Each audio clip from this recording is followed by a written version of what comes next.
After the inner planets, the terrestrial planets, we've talked about the asteroid belt.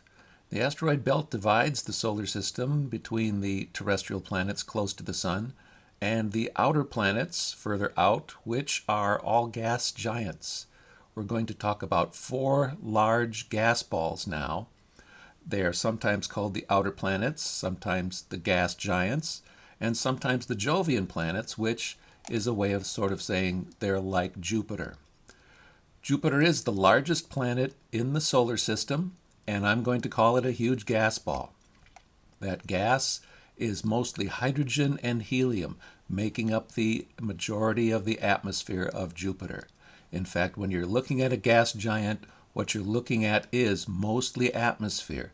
If it has anything that's more solid or liquidy, that's going to be a very small core compared to how much of the size of the planet is taken up by gas.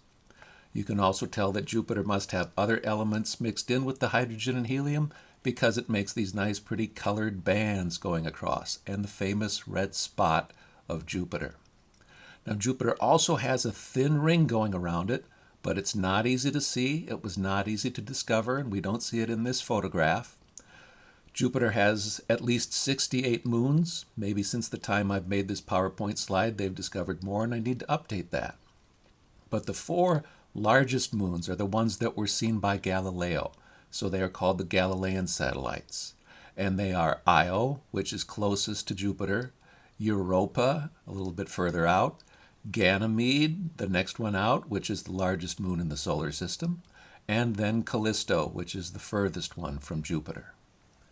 So after Jupiter, we would expect to go out to the next gas giant, which is Saturn.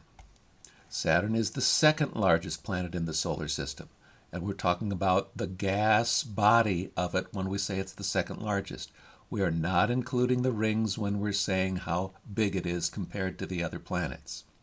So Saturn is also a giant gas ball. It also has a hydrogen-helium atmosphere.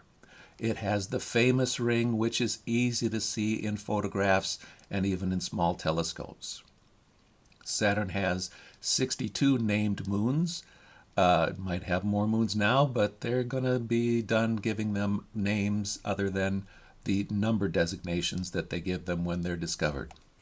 And the largest moon of Saturn is Titan, and that's not the one that's shown right here.